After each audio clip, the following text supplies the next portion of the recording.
Why don't we ask John the real questions? Like, does he think that God, in some way, shape, or form, desires for all people to be saved? Oh, Leo, chef's kiss. So yeah, LPP, what do you think about that? Right.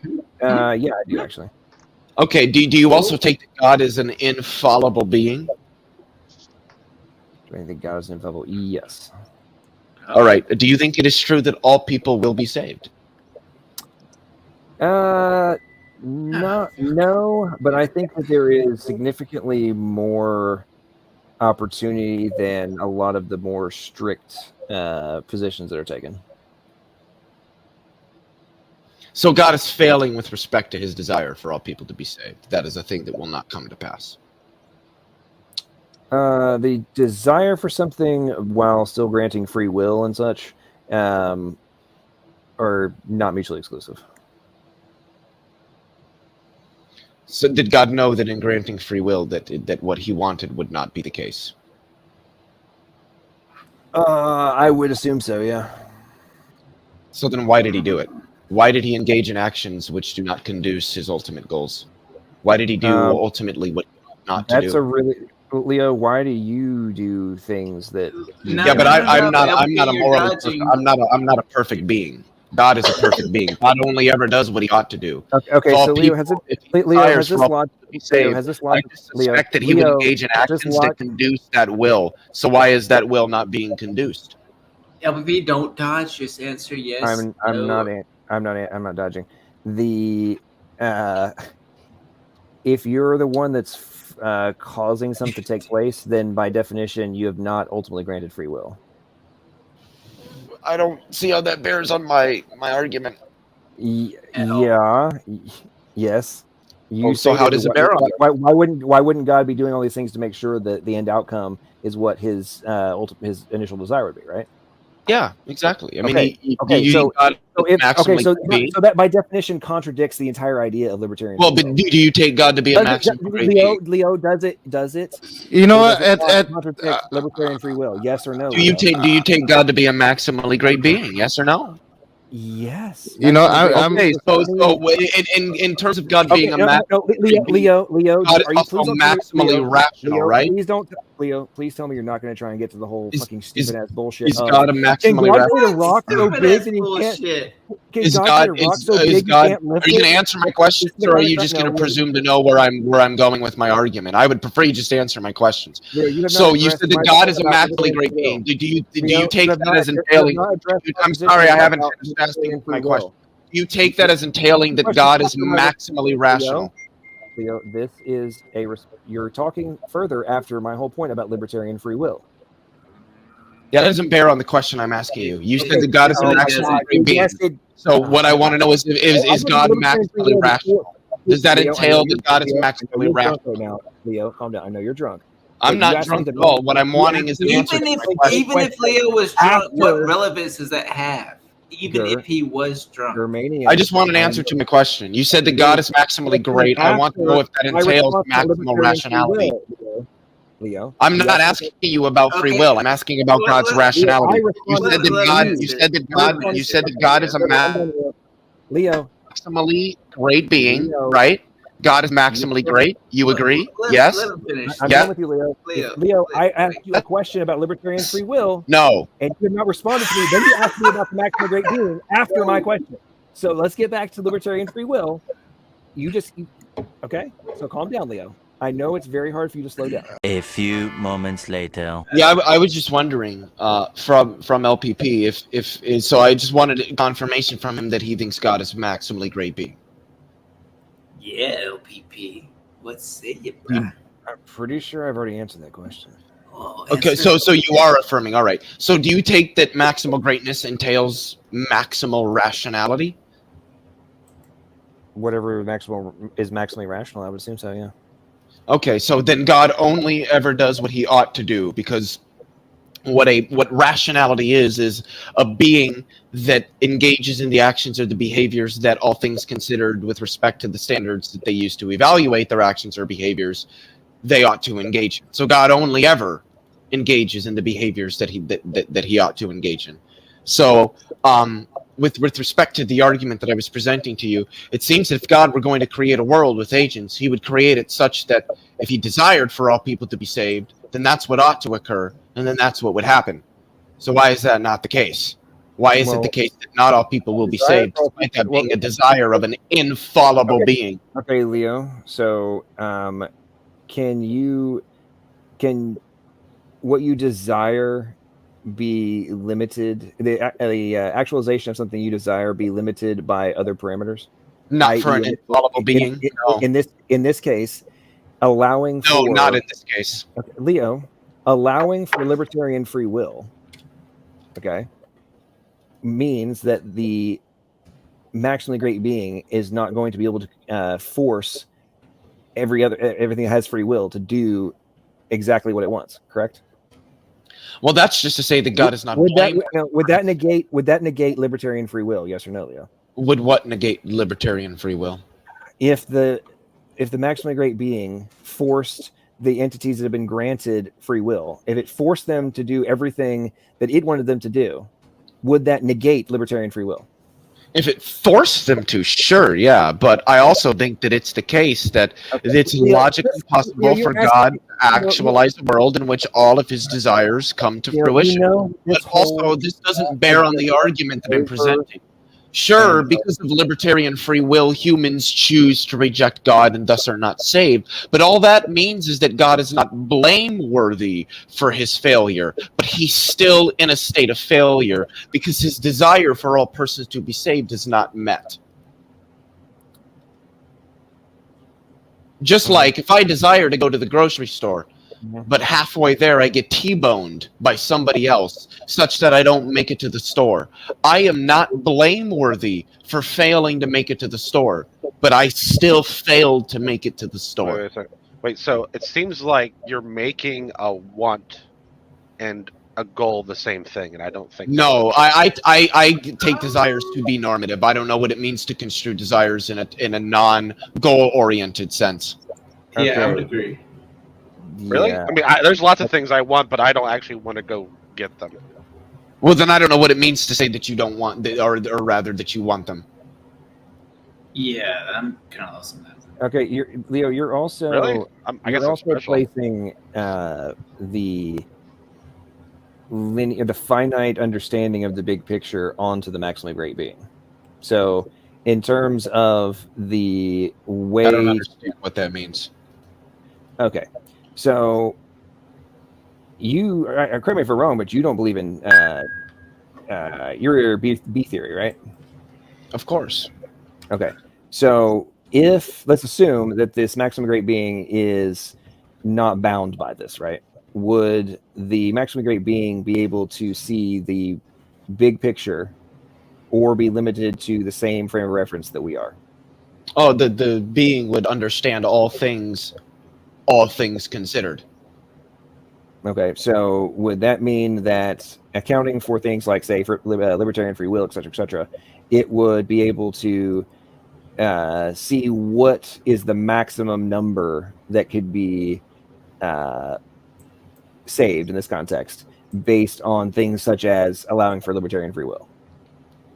Well, that just seems to be suggesting that it's logically impossible for there to be a world in which there are rational moral agents that God desires to be saved. Not what I asked. That's not what I asked. That's not what I asked, Leo. All of them can be saved. I would just want to know why. That's not well, I understand that's not what you asked. But the question, I'm sorry, but the question that you did ask seemed to implicate that there's going to be a logical impossibility between God granting all rational moral agents libertarian free will and ensuring that all of those agents are saved. Now, if you're not saying that there's a logical impossibility there, then I don't understand why God wouldn't actualize that world if that's what he desires. I'm done with Leo. Have a good night. So you don't have an answer to my question. Okay. Leo, you're not answering the question, and yeah, because your question has implications, and I'm trying to get clarification on. Okay. Anyway, I'm done. Yeah, let's talk about something else. A few moments later. But I didn't lie to you, so why won't you answer my question? You're Mania. I try to be nice to you all the time when we're in streams and side chat. I asked you directly if you're going down this path, and you was exactly where you were going, and you're a fucking I liar. don't You're know a straight what up path. liar, dude. You're a But straight I up- didn't lie to you. Why won't you answer my question? Okay. Let's just say that I did lie, even though I did not, because I Yeah, you seriously did. not going I'm that done. direction. I'm done with But you let's there. just say Other people LPP, talk, I'm done. LPP.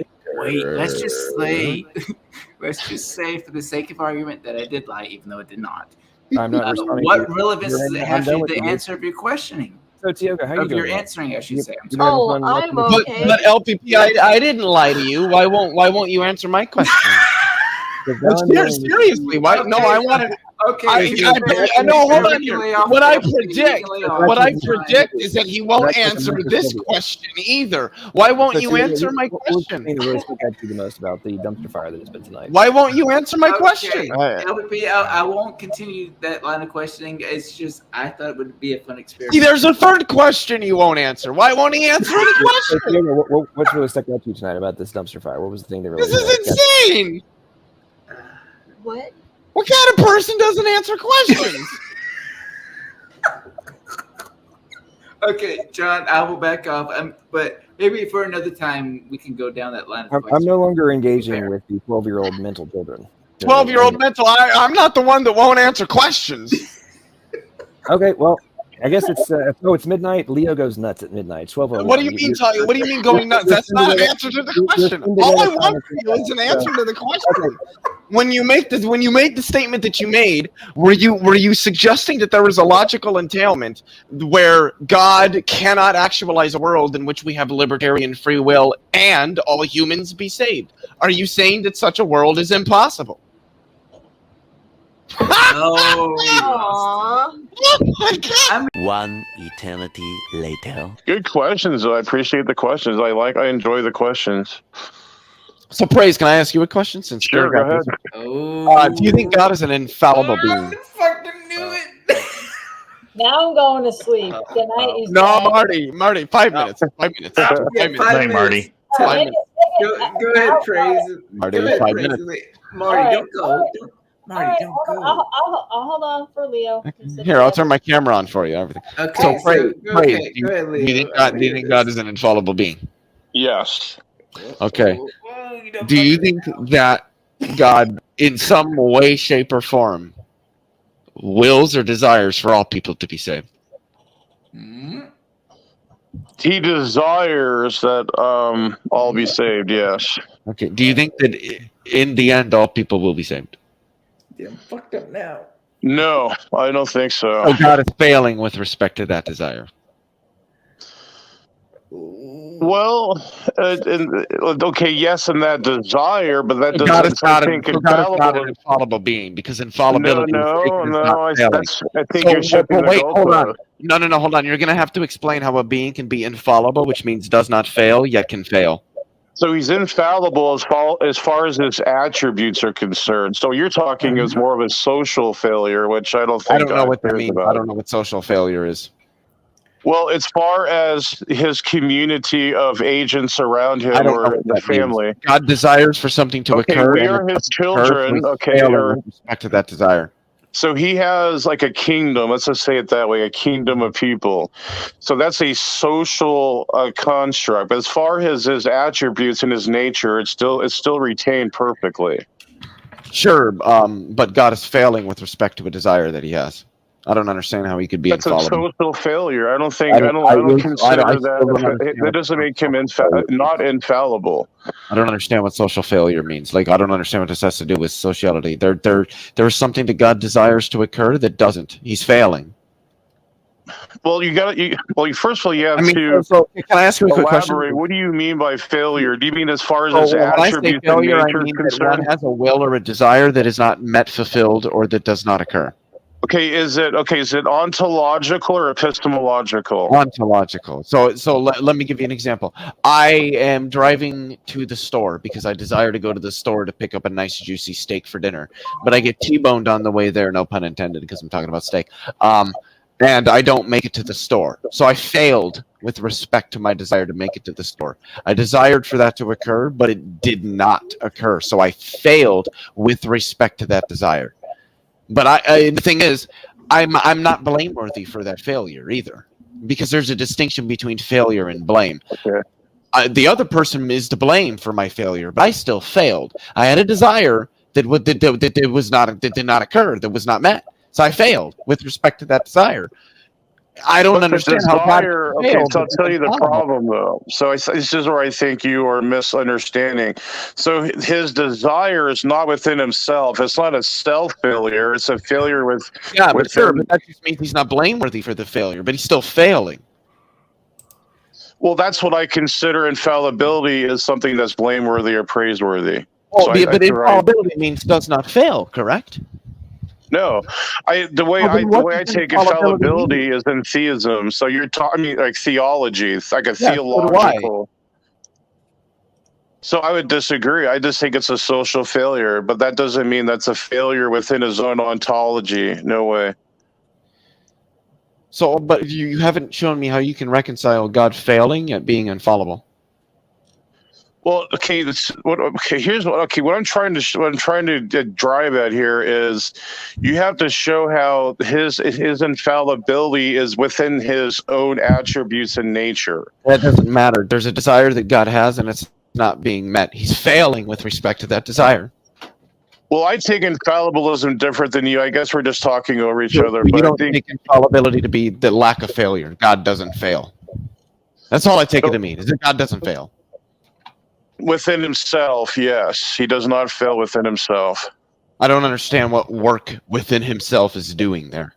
So anything that is regarding him or something that is inanimate that he does not fail with, the only thing that he might fail in is with other creatures that have their own will. That's the only thing. Yeah, and he desires for those creatures to be saved, but they won't all be saved. So he's failing with respect to that desire.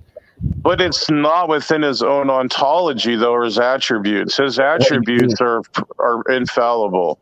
What do you mean when you say that it's not within God's attributes to desire for all people to be saved?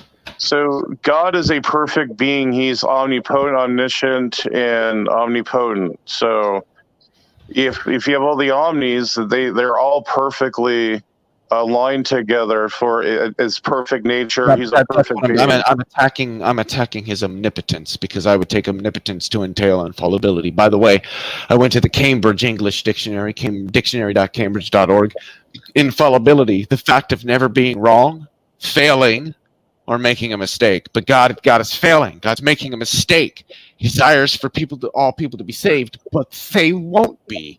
Why not? It's not well, first of all, it's a category error there, because you're saying what mistakes. Are the categories, and what's the conflation? So the category is that when we're talking like mistakes, that's an anthropomorphic type of classification. You can't anthropomorphize God. That's improper to do that. God has foreknowledge, so he's already accounted. The way I see, here's what I maybe disagree with here. He knew that all people wouldn't be saved even before he created them. So why did he create the world that way? When that's not what he desired? Let me change the parameters. Why would God do something he doesn't desire? Okay, let me change the parameters. If one person being saved is successful to him, one person. If one person comes to him and believes and they get salvation, that is mission accomplished. So depends on his goals. So if you know his goals, for all people to be saved. No, it says he's long suffering that all come to repentance. It doesn't necessarily mean that he expects all to come to repentance. But one person coming, it, does he desire for it, or in some sense a will for it to occur? I hate, you got to be careful, because I think we're it's like semantical. It's like overlapping and maybe a little conflation. So God desires that if one person repents, and even the angels rejoice, everyone rejoices. So to him, that he accomplishes what he wants. If even one, we know a one is saved, and we can just go to Enoch or whatever, Elijah, Moses, they're already transfigured. We know that they're saved. If one person being saved accomplishes God's goal, then it seems that God's goal was for only one person to be saved, not for all persons to be saved. Well, he like a desire as far as like a social desire is for all to be saved. I don't know. I don't know what you mean by social desire. When I say that God desires for all people to be saved, I'm saying that that's a thing God wants to be the case. It's a thing that God wants to be true. He's all powerful. He's infallible. So I don't understand what it would mean for him to fail to make that to be the case. Well, he's an unsaved being. He's not dependent. Exactly. Right, so he doesn't need. So already, it's pretty much an irrelevant type of argument because he's already saved. So yeah, like, I mean, we can get into why did God even create the world, if you want to talk about an unsaved being. But I think that's kind of diverging from the topic. I'm just trying to understand how God can be infallible, but be failing with respect to a desire that He has. I'm not understanding. I'm not understanding how you reconcile the two. Because God does not desire; He doesn't need something like He doesn't need everyone. Now it doesn't complete His like attributes. You would agree with that, right? His perfect holy nature, right? Would you say that or agree? Well, I mean, if God desired it, then I would say that it's going to be fundamental to God. I don't know what it would mean for God to desire something He doesn't desire. So I guess what you're missing though is he's self-dependent, or he is independent of everything else. For all people to be saved. Well, it's a desire, sort of like sort of like a president that wants people to. I mean, I'm just trying to give an example, like someone, but we already know it's not. It's an appeal. It's like it's for something that you guys, everyone else, can join in on the fun end. It's not like it's going to be hard to compare something to God because no other being is infallible. God is infallible. I don't know what it means for God to be infallible, a desire for something to occur, but it doesn't. I just say it to be a failure. I got a question for Praise. Would you say it's possible God has multiple desires and then has to choose some over others? I don't know what it would mean for a maximally great being to have to undergo deliberation, particularly if it's eternally existed. It's already undergone it. It shouldn't have to deliberate because it already knows what the best exactly. Well, yeah. But the thing is that this is an argument against the theist, because it seems that God. Yeah. In what sense would God be an agent? I mean, it wouldn't seem that He deliberates.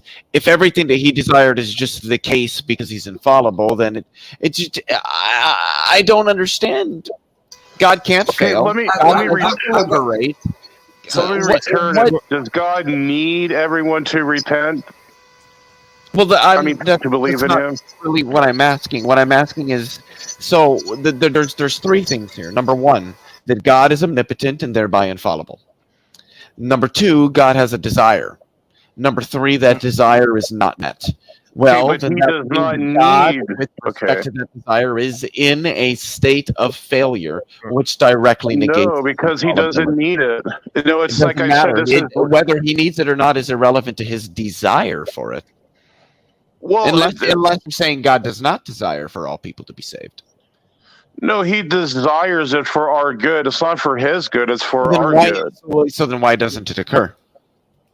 Because he gives the ability for people to choose if they want to love Him or hate Him. Like that's just blameworthiness. We've already maybe you don't agree, but I don't take blameworthiness and failure to be the same thing. God is not blameworthy for His failure, but He's still failing. In much the same way that I am not blameworthy for having been T-boned at an intersection while trying to get to the grocery store and thereby failing to get to the grocery store, but I still failed to get to the grocery store. It honestly sounds like Praise is saying that he had two desires and he chose free will over everyone being saved. So I guess the whole point is like say that He doesn't desire for all people to be saved because He desires for them to have free will and understands that there's an entailment there that if that's the case, not all people will be saved. But then that just raises the question of, is it logically, and this is the question that LPP himself ran from, and we have multiple witnesses to that, so then is there a logical impossibility between humans possessing free will, even in the libertarian sense, and all of them still being saved? Because if so, then what's the contradiction? Real quick before anybody goes, I would like other people to try to be able to jump in. I know that we have some new folk and whatever. Also, I am well out of the conversation, have been for a while. I'm super tired. At this point, I'm just trying to keep myself awake so I can keep this thing going as long as possible. At some point, I'm gonna have to pull the plug. It might be sudden, but keep going. I'll pull the plug when I need to. And y'all can keep talking backstage and shit. It's a good. Cheers. Thanks a lot, man. Take it easy, Marty. Thanks for sticking around. Later, Marty, and what's up? Good night, Marty. Thanks a lot. Love you. Cheers. I knew that voice well. Hart, what's up, Wild? Hello, how's it going? I've got a question actually. What Sure. fraction of people will be saved? Well, I'm still curious. That's my question. So, yeah, carry on. No offense, Wildheart, because I do want other people to jump in, but I really want to get. So, does God desire for all people to be saved, Trace? Yes, for us, for our sake. So then, why doesn't that occur? I mean, he's all powerful. He can't force someone to believe you're in him. You're saying that it's logically impossible for us to have a libertarian free will. Maybe you don't believe in that, but free will and all of us to be saved. You're saying that there's an impossibility because if not, then it's logically possible. And if it's logically possible, God can actualize it because he's omnipotent. And I just take omnipotence to mean that God can actualize any logically possible state of affairs. I think this is the maximal possible world. So then well, sure, but that doesn't answer my question. Is it logically possible that humans can have libertarian free will and all of them be saved? No, not with the idea of salvation. No. What's the contradiction? So, what do you mean? I didn't say there's no contradiction. No, you said it's logically impossible. That means that there's a logical contradiction. That's what logical impossibility means. So you're going to give me the contradiction. So are you talking about that God desires or wishes all to be saved, but then there's I'm talking about you saying that it's logically impossible for there to be humans that possess libertarian free will and all of them be saved. So what's the contradiction? I never said there was a contradiction. I'm saying that then you're saying that it's not logically impossible. No, I'm saying it is. It's logically impossible for there to be free agents because to say that something's logically impossible is to say that there's a logical contradiction. So you're going to give me the contradiction. You're going to give me the contradiction in there being agents that possess libertarian free will, but not all of them are saved. What's the contradiction in both of those obtaining simultaneously? Okay, can I maybe help explain this, Praise? What you're basically going to have to do is argue that God couldn't have made a world where people had free will, but they would have chose to be saved anyway. Exactly. Right. What's the contradiction? So the contradiction, God actualizes the maximal possible world. So that this is the only world where we're in right now that free creatures with salvation can exist in the amount of state people. This is the best possible world. So therefore, it logically follows that this is the world that did obtain. I'm asking about the worlds that could have obtained. It seems to me that what you're saying is there isn't any other possible world that could have obtained, which is necessitarianism, which has a variety of its own problems. So God, in his foreknowledge, he went through all possible where he knows all possible worlds. But he doesn't deliberate, but he knows all possible worlds. This is the only possible world where he actualized. Yeah, so then it seems that he just actualized a world in which he knew he was going to fail with respect to his own desires. Not only does that seem to threaten his omnipotence, but it seems to threaten his maximum rationality. Because he doesn't need. So first of all, it's a non sequitur. Sorry, he doesn't need everyone to be saved. Sorry, it seems that on two counts now where the God's sovereignty and aseity are threatened. His omnipotence and his omniscience. I've already explained to you, even agreed that it doesn't affect his attributes or his nature. That's not relevant to what I'm raising. God desires. You just said his aseity. That his aseity is rooted in his attribute. God is a maximally great being who desires for something to occur and then actualizes a world knowingly where it will not occur. God is irrational. Either that or he's not omnipotent. Which one is it? But in either sense, you're sacrificing one of his great making properties. No, because he's all okay. First of all, no, it doesn't, because his great making properties are within himself. So when it has to do with people being fair on my objection, people like people that accept him or not doesn't have any bearing on who he is and his character. You're right. All the great making properties, but he's still failing.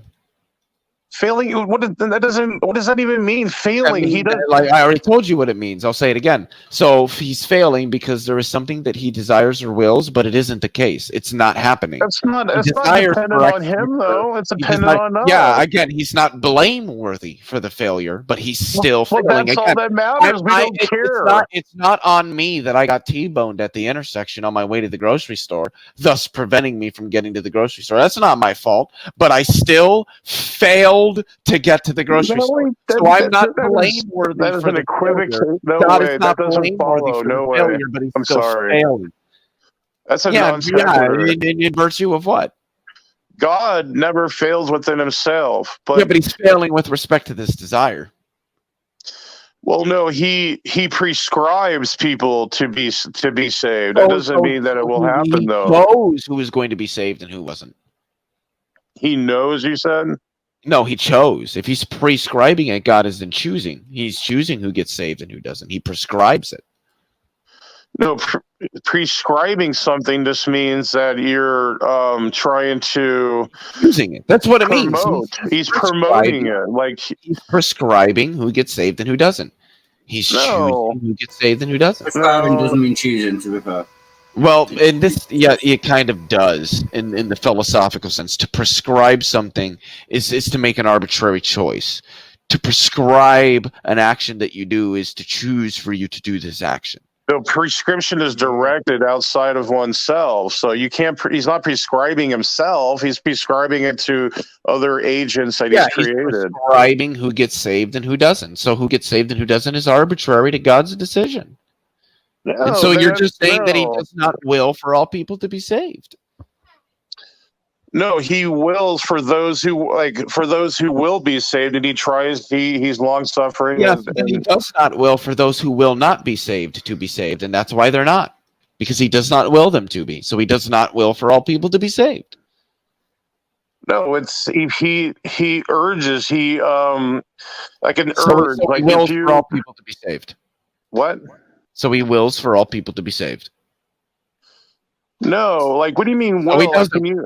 Do you mean like a desire, prescriptive will, permissive will? It's a desire. It's a goal or a desire that God has to occur.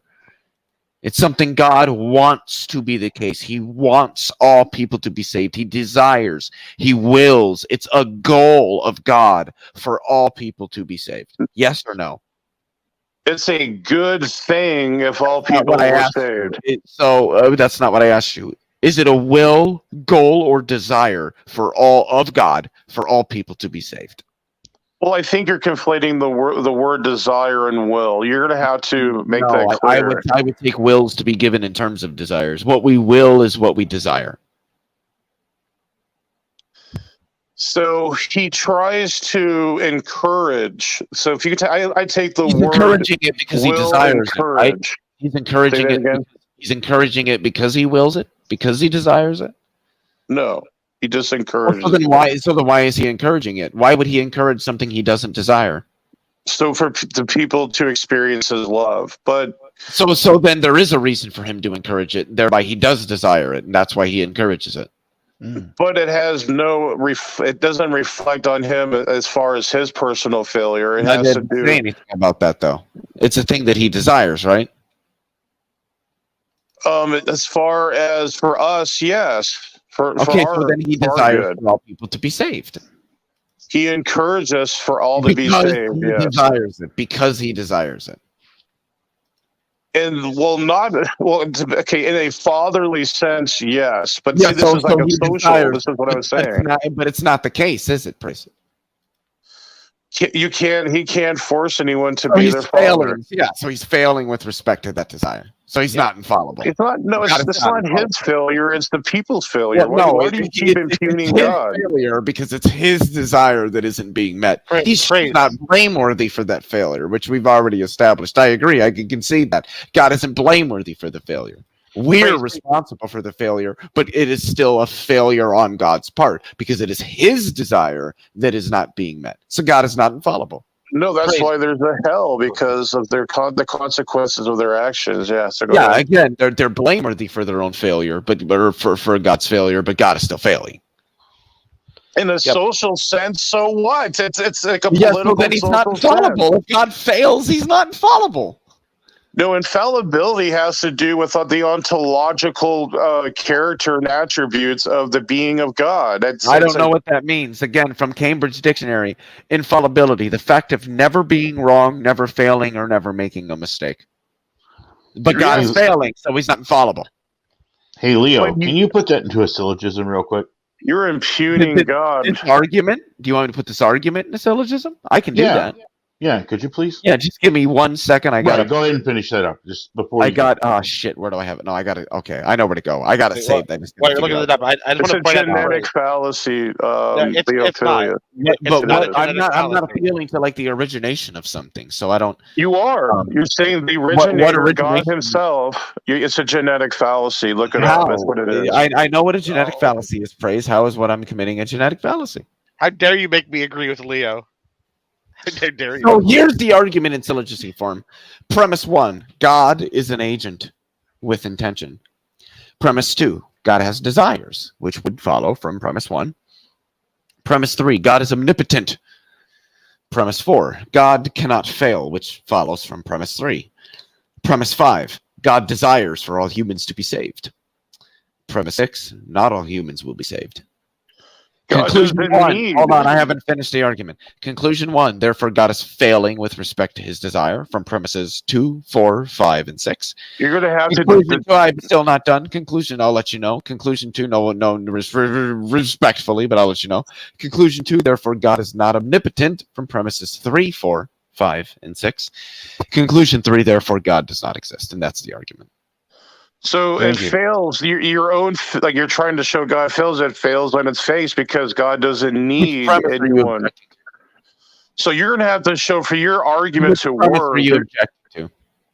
All the premises actually. Yeah. So you want to start with premise 1. God is an agent with intention. You're rejecting that. No, that's not what I heard in the first premise. So you don't reject all of the premises. So which premise is it that you're rejecting? Let's let Praise tell us, because I thought it was a great. I thought it was great on the fly, Leo. I think it's a solid argument. So Praise, what don't you like about it? Real quick, can I get? Let me explain what I'm asking him. I just want to know what premise he's rejecting. Well, I mean, it was kind of fast. What I thought I heard in premise. Okay, Here, maybe premise 2 and 3 then. No, like legitimately, I'll share my screen so that you can see it because I think that's fair. Yeah, let me see that. Let me do this. And is Serb trying to say something? Yeah. I just wanted to give. I want to point something out to Praise. Praise, you notice how you're sort of going in circles and not being able to get anywhere? And I told you what you would need to argue, and then you just didn't do that?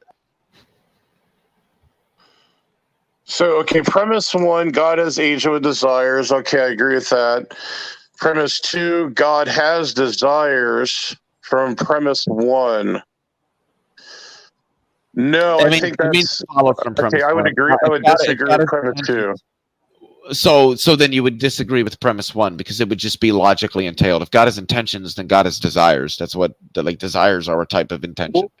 No, so there's a colloquial definition of desire, and then there's an ontological definition. Philosophical usage of desire, which is a particular type of intention, a goal-directed intention. And that's what I'm rejecting. So God does not have goals. No, he does not. He's already obtained all goals already. Okay, yeah. then that just leads into other arguments. So I don't know. And that's what I was saying. Like your argument falls apart because you would just disagree with the first premise. It seems that you're denying that God is an agent. He doesn't have intentions. No. He doesn't have goals. He doesn't have has the Trinity. He's tripersonal. He doesn't need humans. That doesn't answer my question. God doesn't have intentions, goals, wills, or desires. Colloquially, yes, but not the way you're trying to express it. I'm not using it colloquially. I'm using these terms in the philosophical sense. Well, then that's why it fails. An intention, a desire, or a will are going to be considered roughly synonymous. So, I mean, to say that I will X, I desire X, or I intend X is to express the same thing. You're trying to attach some type of ontological prerequisite to God here. I don't know what that means. I have no idea what that means. I'm just deriving what classical Christian theism argues. God is infallible. God is an agent. So God's a you're person. putting God's He has attributes desires. on trial. You can't do that because Yes, he has aseity. So already that's a well, then that's false. just question begging. You're just assuming the conclusion being called into question. No, I'm rejecting. It's a categorical premise error are you off the bat. Like you're Which not even premise are you properly rejecting? characterizing our God. Which premise are you rejecting? So the way you've already explained that you're going at the philosophical premise way are with you this. rejecting? I'm going at the colloquial way. Sure, So which premise are you rejecting? number two, I've already explained this. God does not have desires. So then it follows that God does no. not desire for all people to be saved. In a colloquial sense, yes. I just don't know what you mean when you say that. I don't know what else to say to you. I mean, like it doesn't register with you. I don't know what else to tell you. Like, Okay, well, I mean, okay, if you can't explain your own views to me, that just doesn't seem to be my problem. What you Like tell- respectfully. God Praise. is self-contained. He's not dependent on anyone or anything. That should be loud and clear. He's not. Yeah, He's but that not doesn't arguing answer that. my Praise. argument. Praise. Well, the failure. What you need to do is explain the difference between your usage of desire and why that's different from how he's using it. Okay, as I explained before, his desire is in a personal, social sense. It is not in an ontological, eternal sense. I don't know what that means. Okay, I'm just okay. Like it's just going over your head. Then I don't know what to tell you. But I told you what I mean by desire. I just take a desire to be a thing I want to occur. So when God desires for something, it's a thing He wants to occur. It's a social good that it's a desire for a social good. So what? I don't understand. So what you mean by social? If God desires for something, it's a thing He wants to occur. So do you understand that God has a community of agents around him? Okay, wait, but cut out the word praise. Would you say that God wants everyone being saved to occur? In a personal sense, in a social sense, and because he's with a community. This is the problem. It doesn't matter the sense. It's a thing He desires. It does matter. It doesn't though. It's a thing He desires. There's some sense. No, because God doesn't desire anything. Like you don't even get that. So then God does not. If He did desire, He wouldn't be aseity. He wouldn't have aseity if He did desire something. You're just going back on what you said earlier. You're conflating and equivocating. You're just going back on what you said earlier. I just explained that. You don't get does it. not desire. But you what said do you think aseity is, Leo? You said God. Tell me what aseity is right now. Tell me what the definition is. Tell me what the definition of aseity is. Oh shit! Well, you said earlier that God desires for all people to be saved. You're just dodging. You won't even address what I'm saying. You're just dodging it. Now you're saying God doesn't have any desires at all. I don't know where you're at right now. Right. If He had a desire, He wouldn't be God, because then He would be contingent or dependent on something else. Desire for all people to be saved, right? In a colloquial, personal, social sense, yes. So then there's a sense in which He does have desires, then, right? In a social sense, yes. So He does have desires. Not in your sense, no. Okay, so what sense of desire do I mean? Tell me what I mean by desire. That it's to complete it's an ontological sense to need like a requirement for something, a dependency. It's a dependency. No, I said what it is. It's something that an agent wants. Then your whole argument falls apart because you need to show how it affects his omnipotence. I don't. I already explained that. There's a thing God wants to happen, but it doesn't. But it has nothing to do with his omnipotence because you agreed he has aseity. He's failing with respect to that yes, desire. In a social sense, not with his aseity. Even you agreed with that. God doesn't know how to get what He wants. He's not omnipotent. He doesn't care. He doesn't need it. He's already If self-contained. He doesn't need it, then it's not a thing He wants. You're just conceding. You're just that doesn't follow. You can have a social one. You don't. Let me give you an example. Okay. If I want gold, let's say I'm pretty wealthy. I have a pretty good let's say like a good bank salary or something. But if I want gold, does that mean I don't have any money? It doesn't follow. That doesn't bear on my argument. That's not the argument that I'm making. Because you're saying explain how it connects to my argument. So because I have a balance of like, let's say 100,000 in the bank, but and what analogously, what does that relate to in the argument that I presented? So the omnipotence of God. Okay, this is what I'm relating it to. So let's say my account balance is $100,000, which we'll say God is omnipotent. Now, if I desire to have billions of dollars in gold, does that mean I don't have money in the bank still? I'm just not understanding how this bears on my argument. Well, it shows you that the desire has nothing to do with his aseity. You keep on claiming it does, but it doesn't. It's just beating your head against the wall. I haven't mentioned God's aseity. I've mentioned his omnipotence and his infallibility. His infallibility is already, even before the universe was created, it was already retained perfectly. His attributes. Nothing occurs that God does not desire. But praise, you're not. Every time you open your mouth, you're not actually arguing against him. You're like trying to argue. Yeah, but I want an answer to that question. Anything which occurs, God does. Is there anything that occurs that God does not desire to occur? Not in the sense that you were trying to convey it as. What sense of desire do I mean?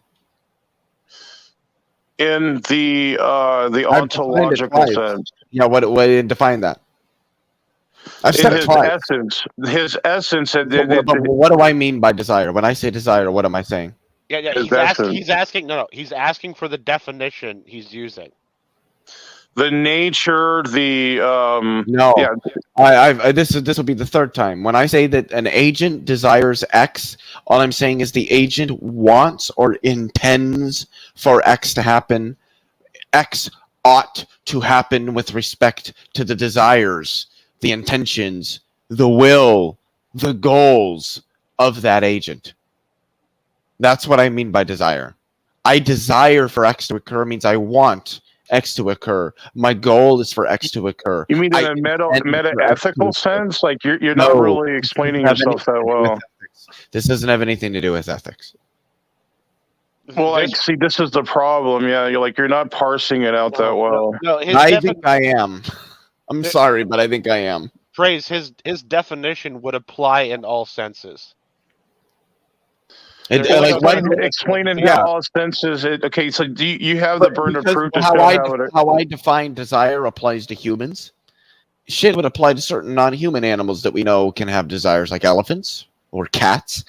Hey, let me ask and clarify. This should show you if you know what I'm talking about. Okay, does God desire? Does God need, or does he dependent on? When you say the word desire, I'm not talking about dependent on something. Are you saying he's dependent on something? No, I'm not talking about dependency. I'm not talking about dependency. Then your argument's mute. No, I'm not. No, it's not. I'm talking about intention. That's ultimately what I'm talking about. Is that when God desires, you're saying he's dependent on something? No, you're going to have to show the connection between intention and dependency. Can you show me that connection? Yes, a desire something is a lack of something. No, what's the entailment? What's the entailment? Well, this is what your entailment is trying to go at. That God but what is lacking that something. I haven't argued that God is lacking something. I've argued that God wants something. That doesn't necessarily mean he's lacking it. It just means he desires it. It's an intention he has. I'm construing desire in terms of intentions and in terms of normativity. So you agree then that God does not desire it as far as dependency is concerned. Let's get that out of the way. Sure, but I'm not construing desire in terms of dependency. So there's no problem with me conceding that. I've never construed desire with respect to that framework. Okay, so then you agree that his divine attributes and his characteristics are retained then? No. He's failing with respect to a desire that he has. He's not infallible. You're just talking both sides of your mouth. No, Like I'm you just not. agreed that he's not dependent on anything, and then you're going to say, "Well, there is a then I thing asked that you." God intends. You just to occur. contradicted yourself. There is some state of affairs that God intends to occur, but which does not occur. Even though it's not God's fault that it doesn't occur, it still doesn't occur. But which no, means you're that again like sorry, I haven't finished. You're conflating. Sorry. Which means that God is failing with respect to that intention. He has it, but it doesn't happen. That's what I take failure to mean. If you mean something different by failure, then you're going to need to outline what you mean by failure. Okay, first of all, I already did lay it out that if one person comes to God, then that is sufficient for him. Yeah, that's just to say that God only desires for one person to be saved and not all. No, he encourages people to be saved. Yeah, and he encourages them because he desires for it to occur, correct? We encourage things that we intend to be the case.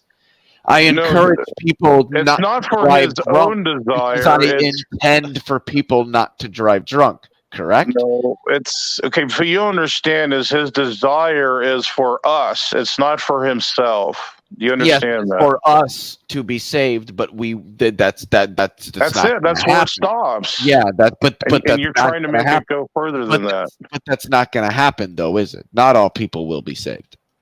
Well, is it true that there will be people who will not be saved? Praise. But that has nothing to do with him, though. Well, why do you keep my argument? So again, they don't. I mean, I'm just talking past you now because you're just you don't accept what I'm saying. You just I don't even think you know what I'm saying. Because what you're saying doesn't bear on my argument. It does, because I said, God doesn't need everyone to be saved. And you agree with that. You conceded that. The argument in front of you, which premise is that objecting to? So if God does not need people to be saved, then obviously premise 4 and premise 4 and conclusion number 2 and 3 are wrong. That's where So you said premise 4 is wrong, so God can fail. Because premise 4 is that God cannot fail. So you're saying God can fail. You just said that premise 4 is wrong, or did you? Yeah, God cannot fail because he's already premise 4 is true. Succeeded, yes. So, but I was asking for which premises were false. Yeah, premise 4. It's false. Yeah, so you're saying God can fail. You just agreed with premise 4. No, God cannot fail because he's already self-sufficient. Yeah, but that's what premise 4 says, is that God cannot fail. If you're affirming that, then I don't see what you mean when you say that premise 4 is false. Because premise 4 is affirming that God cannot fail, which follows for premise 3 that God is omnipotent. I take omnipotence to entail infallibility. That's probably where I disagree. Then that's where your God can fail. You think God can fail? No, not in the way that you're trying to state it as. What do I mean by failure?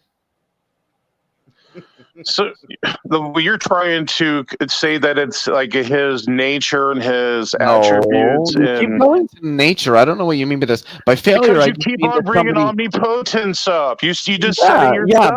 Yeah, because omnipotence entails infallibility, but God is failing. Well, so that's exactly what I'm parasitic. That's obviously parasitic to God's omnipotence. That's what I'm objecting to. That it should not be part of omnipotence. Omnipotence has nothing to do with what you just said.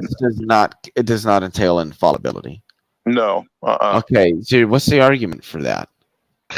You're saying that being all powerful means you can still fail with respect to something that you can do, which means that obviously you didn't understand that whatever was going to cause you to fail would be the case.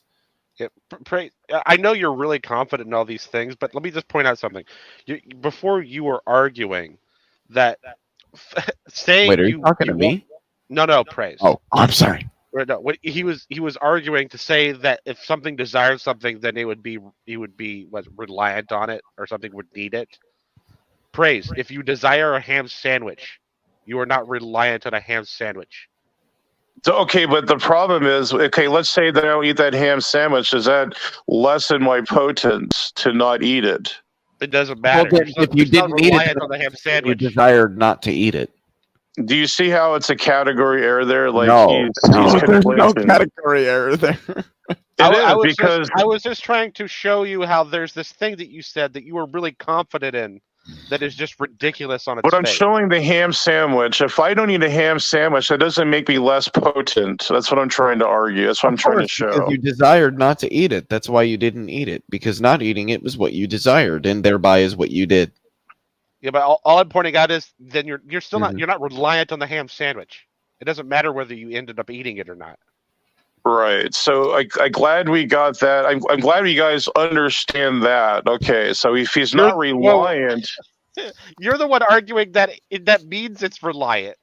What are you talking about? No, but I'm glad that we understand it. it. That's what I'm trying to convey across to with Leophilius is that he's not reliant on it. So you guys at least we got then that. He doesn't across. desire it, and so you agree that he doesn't desire. Means he's reliant on it. Well, then he doesn't desire for all people to be saved. So I don't know why you said that in the beginning that he did. He encourages. The word desire just means encourage. Yes. So then when I say desire, you shouldn't be objecting because they mean the same thing. So then what you mean is that he does desire for all people to be saved. His desire has nothing to do with his nature or his being. Like I don't keep on trying to make it.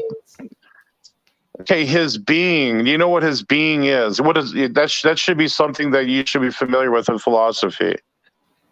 The concept of being. Yes. So is God's being quite vague?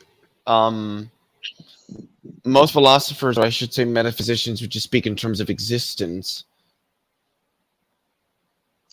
Or nature. So his makeup. Okay, we're going to say his makeup.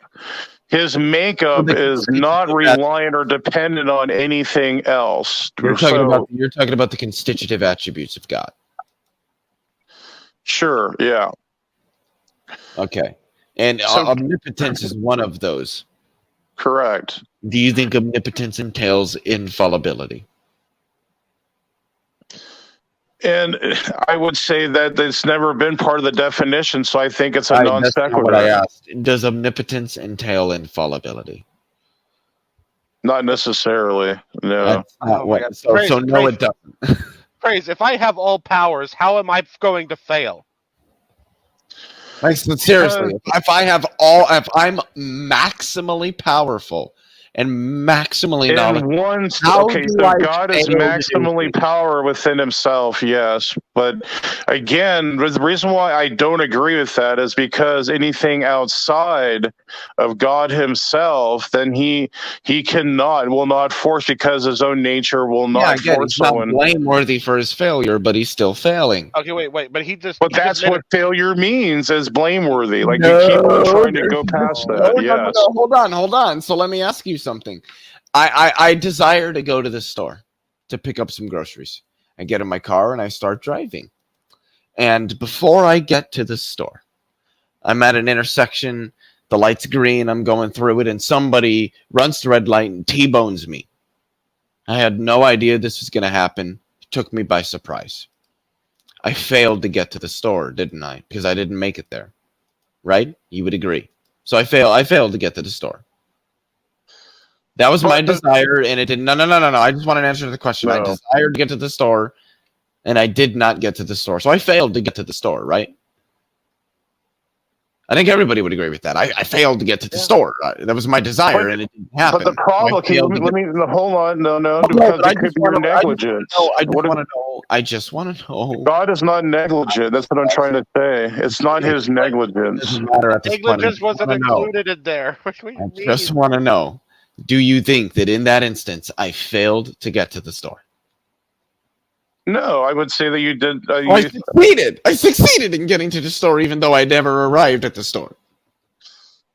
So I'm sorry, kid. I'm trying to think. Okay, I was trying to talk to the other guy because he keeps on intruding in the conversation. So I'm trying to think. Okay, so did you fail to get to the story? Yes. Okay. So what? So but am I blameworthy for my failure, even though I'm not the one that T-boned me and I didn't You know? tell me. So is it your negligence or not? No, I didn't know that I was going to get T-boned. I had the green light. He ran the red light and T-boned me and prevented me from getting to the store. He is to blame, or she, or they, or it, whatever. That person is responsible, is to blame, is blameworthy for me not getting to the store. But it is still true that I did not get to the store. So regardless of the blameworthiness of me not getting to the store, I still failed to get to the store. So there is a distinction between failure and blame. I don't see how that relates to God, though. How does that relate to Because God? God is not the reason. He's not blameworthy for people rejecting him and thereby not being saved. But since his desire is for all people to be saved, and regardless of whether he's to blame or not, it's not met. He's failing with respect to that desire. And if God is failing, then he's not an infallible being. He's not omnipotent. No, it has nothing to do with his makeup, or you keep on conflating You that. haven't given an It doesn't follow. You Because haven't God is not the one, it's not his negligence, it's Yes, not his. he's not blameworthy, but he's still failing. No, it says he's Yes. encouraging. So what? It has nothing. He doesn't need, because you've Then already why agreed. doesn't it occur if he encourages everybody to You've already agreed that he's not dependent on anything else. So that already makes your argument moot. Like, I don't know what else to tell you, man. If God encourages everybody to believe in him, so then why doesn't everybody believe in him? Because of their own personal failures. It's So, their yes. failures and their biases and their hatreds. That's the reason why they're not saved, right? Because of their own choices, yes. So what? So they're to blame for God's failure, but God is still failing. How is it God's failure? It's their failure. Like God's desire. Even you admit that.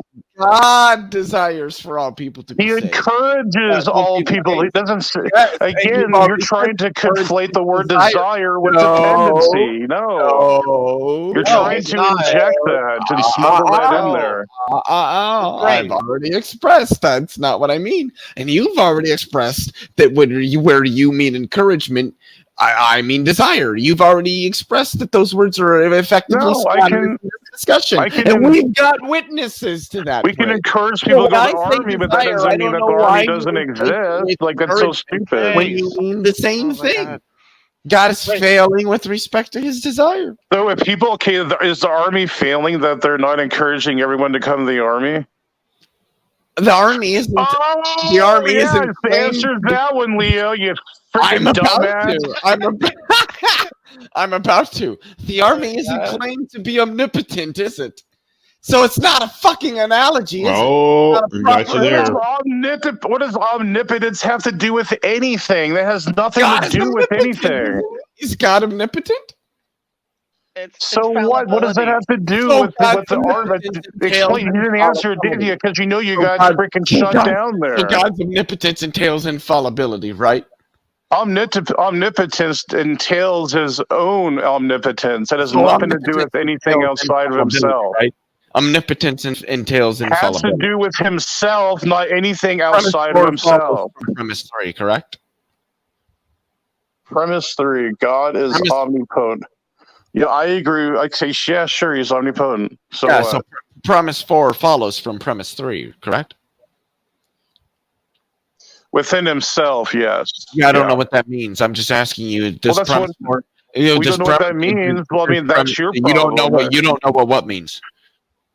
Okay, so again, I'm just going to keep repeating myself. Within himself, God cannot fail. I don't know what that means. What does that mean? Within himself. So anything outside of himself, that it does not include that. So anything within his aseity, anything that's when his attributes are. Question. I just answered that. Anything within his attributes or nature. There you go. Okay, So wait. Can he fail in regards to things outside of himself? No, that's a self contradiction. How could you fail of something outside of yourself? That's what failure entails, is an internal failure. That it can't be external. Yeah, God has a desire, and the desire is not being met. God is failing with respect to that desire. Okay, so when he asks, "Can God fail?" and you go, "Well, in regards to internally, it's just a fucking red herring." Praise. No, it isn't. It's his own personal being. Yeah, God has his own personal desires, and they're not being met. That's internal. You're talking something externally. Do you see there's a difference? Internal, external. No, what you're talking about. I made that distinction. Okay, you're saying all people are God then? Is that what you're saying? What? Are you saying human beings are omnipotent then? Are you saying that? Are they part of God? Where in the argument? So then you agree that it's external then. It's external, Leophilius, and you're trying to make it internal. So God's desires are external to God, is what you're saying. What do you mean his own desires for what?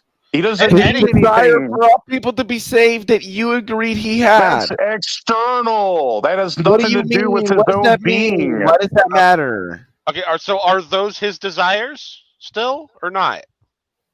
You mean in an external sense and like a social sense? Sure, yeah. Does it matter if they're external in a social sense? Are they his desires or not? Period. Yes, it does matter because he's not. See, you're trying again. He's not dependent on anything. For him to desire something. Can you explain what about the argument that I'm presenting that makes it matter? So let's see here. That the word desire. Okay, I'm objecting to the word desire. How you're using it? How am I using it? In an internal way. What do I mean by desire? Something that God desires. That wants. Yeah. What do I mean when I say that God desires something? I just want you to know, Praise. This something is the fourth time I've asked something he wants. All right. So yeah. What's wrong with that? That's not internal though. It's external. I don't know what you mean when you say it's external. External. What does that mean? External to himself and being his makeup. Okay, like I've said that like 20 times now. So God depends on things external to him for his knowledge and his desires. He's not us. No, that's saying the exact opposite. Well, then they're internal. Everything outside of him is not us. His desires and his will are internal to him. Yes. Okay, so then his desires are not external. But for him to even have a desire, would need to be external. So, whenever you use the word he relies on some external reality for his desires. He's not us. No, I'm saying if you use the word desires are internal to him. This is a dichotomy, Praise. Like either God is us or he isn't. Which one is it? He's everything's internal with God. He's omnipotent. He has all the attributes. Okay, he's not dependent on anything. Yeah, so his desires are internal to him. Okay, that's what I thought. Well, he doesn't have any desires. That's a self-contradiction. So God is not an agent. Okay, so God is not an agent. No, he's a social, personal creature, but it has nothing to do with his internal makeup. So then he has desires. His internal makeup is preserved. It's not dependent on anything. So God has desires. Sure, yeah, that's great. But externally, yes, he has externally has desires. The external world for certain features. So he's not us. He keeps on arguing these things that don't even it doesn't matter to your argument, whichever way they happen to fall. No, it does though. It does because you guys keep on conflating. You do because you keep on conflating internal with external. No, I keep explaining. So are you saying that humans are omnipotent and they're God? Then is that what you're saying? What does that have to do? What? I don't even know. Humans are external. You retards! Like you guys can't even follow that. I'm so retarded. Praise. He could add an extra premise that his desires are internal or external. either way, and the argument still works. There is no internal desires. That means he's lacking something. He's dependent on something. Yeah, so God depends on an external world for his features. He's not He's not dependent on anything. The external is just something extra. Then they're internal. Then they're internal. What do you mean they're internal? What does that even mean? On an external reality. What's that? They are What's it within mean? God What's it and mean that from they're God, eternal, Leo? holy.